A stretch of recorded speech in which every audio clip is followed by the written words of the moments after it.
ചുമ്മാതെ വീട്ടിലിരുന്ന് ബോറടിച്ചിട്ടൊന്നും ഇറങ്ങിയതല്ല കേട്ടോ. ഞങ്ങൾ മൈജിലോട്ട് തന്നെ വന്നതാണേ. ഞങ്ങൾ മൈജിൽ വന്നിട്ട് ഇപ്പോൾ കുറേ നാളായിട്ടുണ്ട് കേട്ടോ. ഞങ്ങൾ ലാസ്റ്റ് വന്ന സമയത്ത് ബോട്ടിൻ്റെ സ്പീക്കർ മേടിക്കാൻ വേണ്ടിയിട്ടായിരുന്നു കേട്ടോ മൈജിൽ വന്നിട്ടുണ്ടായിരുന്നത്. പക്ഷേ ഇപ്പം ഞങ്ങൾ വന്നിട്ടുള്ളത് ടി വി മേടിക്കാൻ വേണ്ടിയിട്ടാണേ. അങ്ങനെ ടി വിയുടെ സെക്ഷൻ്റെ അടുത്ത് ഞങ്ങൾ ഒരാളെയും കാത്ത് നിൽക്കുകയാണ് കേട്ടോ. എന്താണെന്നറിയോ, ടി വി ഞങ്ങൾക്ക് വേണ്ടിയിട്ടല്ല, എൻ്റെ നാത്തൂന് വേണ്ടിയിട്ടാണ് കേട്ടോ. അപ്പോൾ അവർ വരുന്നതേ ഉള്ളൂ. അവർ വരാൻ വേണ്ടിയിട്ട് ഞങ്ങൾ വെയിറ്റ് ചെയ്തിരിക്കുകയാണ് കേട്ടോ.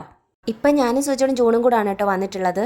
ഇത് ഞങ്ങളിവിടെ പോലെ നാത്തൂനെയും നാത്തൂനോടെ പോലെ ഞങ്ങളെയും വിളിക്കാറുണ്ട് കേട്ടോ. അതുകൊണ്ടാണ് കേട്ടോ വീഡിയോസിലെല്ലാം ഞങ്ങൾ ഒരുമിച്ച് കാണുന്നത്. അങ്ങനത്തെ ആളിങ്ങി എത്തി. ആൾ വന്നിട്ടുള്ളത് ഇളയ മോനുമായിട്ടും പിന്നെ വല്യമ്മയുണ്ട് കേട്ടോ. വല്യമ്മ എന്ന് പറയുന്നത് നാത്തൂൻ്റെ അമ്മയാണ് കേട്ടോ. പിന്നെ ഏത് ടി വി എടുക്കണമെന്ന് ചർച്ചയായിരുന്നു കേട്ടോ. പിന്നെ ദേ നിൽക്കുന്നത് ഞങ്ങളുടെ മാമിയാണേ. മാമിക്ക് ഇവിടാണ് കേട്ടോ ജോലിയുള്ളത്. അങ്ങനെ അവർ ചർച്ച ചെയ്യട്ടെന്ന് വിചാരിച്ച് ഞാനും ജൂണും ചുമ്മാ കുറേ വീഡിയോസൊക്കെ എടുത്തിട്ടുണ്ടായിരുന്നേ. ഇവിടെ സ്പീക്കറിൻ്റെ റേഡിയോയുടെയൊക്കെ ഒരുപാട് കളക്ഷൻസ് ഇരിപ്പുണ്ടായിരുന്നു കേട്ടോ. അങ്ങനെ നിൽക്കുമ്പോഴാണ് കേട്ടോ ഞാൻ ദേ യമണ്ടൻ ഫ്രിഡ്ജ് കണ്ടത്.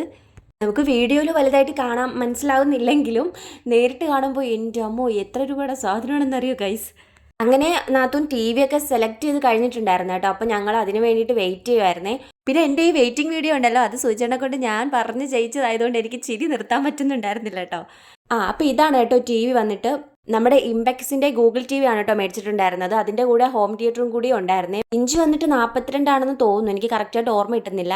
റേറ്റ് വന്നിട്ട് 29,000 സംതിങ് ആയിരുന്നു കേട്ടോ. ആ റേറ്റിനായിരുന്നു കേട്ടോ കിട്ടിയിട്ടുണ്ടായിരുന്നത്. പിന്നെ ഞങ്ങളന്ന് സ്പീക്കർ മേടിച്ചപ്പോൾ 700 പോയിന്റ്സ് ഞങ്ങൾക്ക് കിട്ടിയിട്ടുണ്ടായിരുന്നു. ഈ 700 പോയിന്റ്സ് നമുക്ക് 700 രൂപ, അതായത് ക്യാഷായിട്ട് അവിടെ കിടക്കും. നമുക്ക് എന്തെങ്കിലും പ്രൊഡക്റ്റ് മേടിക്കാൻ പറ്റും കേട്ടോ അതിന്. അപ്പോൾ തൽക്കാലം ഞങ്ങളൊന്നും മേടിച്ചിട്ടുണ്ടായിരുന്നില്ല. അങ്ങനെ ടി വി മേടിച്ച് ഞങ്ങൾ പുറത്തോട്ട് ഇറങ്ങിയായിരുന്നു കേട്ടോ. നെക്സ്റ്റ് ഡേ അവർ വീട്ടിൽ കൊണ്ടുതരികയാണ് കേട്ടോ ചെയ്യുന്നത്. കൊണ്ടുതന്ന് ഫിറ്റ് ചെയ്ത് സെറ്റാക്കി തരും കേട്ടോ. അപ്പോൾ വീഡിയോ ഇത്രയേ ഉള്ളൂ. ടാറ്റാ.